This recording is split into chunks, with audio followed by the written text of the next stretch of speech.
자비하신 하나님, 감사합니다. 거룩한 주일 하루의 첫 시간을 구별하여 주님 앞에 예배드립니다. 예배하는 우리 모두에게 말씀으로 찾아오시고 만나주시고, 오늘 이 말씀을 우리의 삶이 변화되고 하나님의 뜻을 이루는 복된 하루의 삶이 되어질 수 있도록 하나님 우리를 인도하여 주시옵소서. 감사를 드리며 예수님의 이름으로 기도드립니다. 아멘. 찬송가 204장입니다. 204장, 통일 찬송가 379장입니다.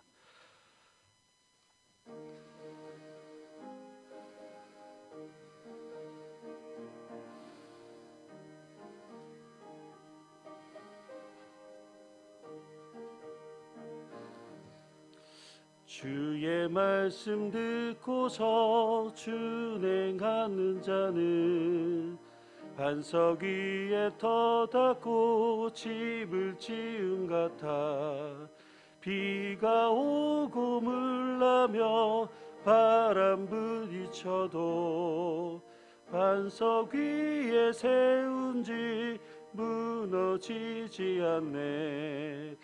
잘 짓고 잘 짓세, 우리 집 잘 짓세. 만세 반석 위에다 우리 집 잘 지세. 주의 말씀 듣고도 행치 않는 자는 모래 위에 터닫고 집을 지은 같아. 비가 오고 물나며 바람 부딪힐 때 모래 위에 세운 집 크게 무너지네. 잘 짓고 잘 짓세, 우리 집 잘 짓세. 만세 반석 위에다 우리 집 잘 짓세. 세상 모든 사람들 집을 짓는 자니 반석 위가 아니면 모래 위에 짓네. 우리 구주 오셔서 지은 상을 줄 때 세운 공로 따라서 영영 상벌 주리. 잘 짓고 잘 짓세, 우리 집 잘 짓세. 만세 반석 위에다 우리 집 잘 지세. 오늘 말씀은 누가복음 6장입니다. 누가복음 6장 39절에서 49절까지 말씀 보시겠습니다. 누가복음 6장 39절에서 49절 말씀, 신약성경 99쪽에 있습니다.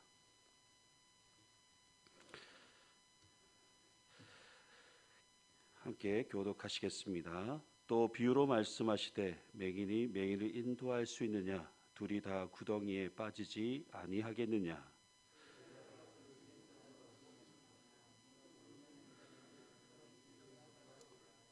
어찌하여 형제의 눈 속에 있는 티를 보고 내 눈 속에 있는 들보는 깨닫지 못하느냐?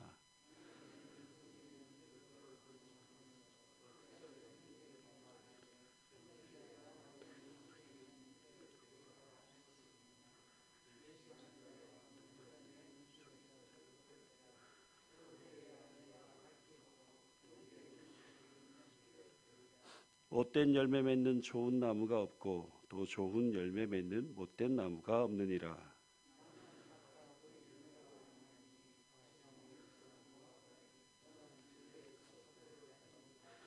선한 사람은 마음에 쌓은 선에서 선을 내고 악한 자는 그 쌓은 악에서 악을 내나니 이는 마음에 가득한 것을 입으로 말함이니라.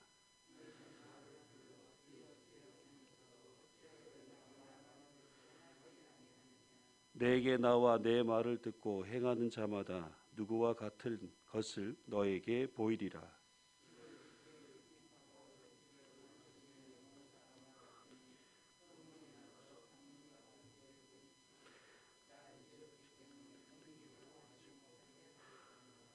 듣고 행하지 아니하는 자는 주추 없이 흙 위에 집 지은 사람과 같으니 탕류가 부딪힘에 집이 곧 무너져 파괴됨이 심하니라 하시니라. 아멘. 오늘 말씀은 누가복음의 평지수훈의 말씀으로서 마태복음의 산상수훈의 말씀을 함축해 놓은 말씀이라고 볼 수 있습니다. 눈먼 사람이 눈먼 사람을 인도하는 것은 가장 위험한 일이 아닐 수 없습니다. 앞이 보이지 않는데 눈먼 사람을 어떻게 인도할 수 있겠습니까? 만약 큰 구덩이라도 있으면 둘 다 그 구덩이에 빠지게 되는 것은 당연한 일일 것입니다. 그래서 눈먼 사람은 앞을 잘 보는 사람이 인도해 주어야 안전하게 길을 걸을 수 있습니다. 어떻게 보면 가장 상식적인 일인데 왜 예수님은 이 말씀을 비유로 말씀하신 것일까요? 그 당시 종교 지도자들이었던 바리새인들과 율법학자들의 영적 상태가 눈먼 사람과 같았기 때문입니다. 그들은 빛으로 오신 이 땅에 예수님을 메시아, 그들의 구원자이신 것을 알아보지 못하고 오히려 예수님을 거부하고 그들이 만든 율법에 갇혀서 영적 어두움 가운데 있는 영적인 눈먼 자들이었기 때문입니다. 영적인 눈먼 그들이 영적으로 무지한 그들의 백성을 지옥이라는 구덩이에 빠지게 하는 죄를 범하고 있었던 것이죠. 그래서 건강한 신앙생활을 하기 위해서는 나의 영적인 상태를 수시로 점검할 필요가 있습니다. 지금 나는 영적으로 눈먼 상태는 아닌지 돌아보아야 합니다. 만약 나의 영적인 상태가 눈먼 사람과 같은 상태라면 영적인 눈을 뜨게 해달라고 기도해야 합니다.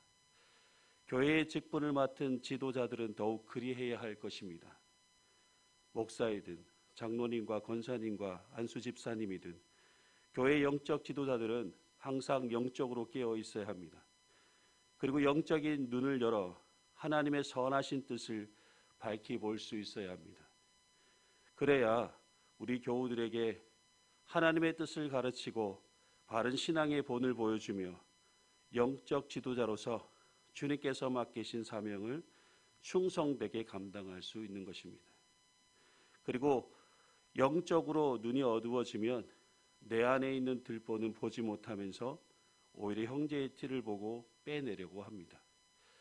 성경에서 말하는 티는 매우 작은 나무 조각이나 겨등을 말하고 들보는 지붕을 지탱하는 큰 목재를 뜻합니다.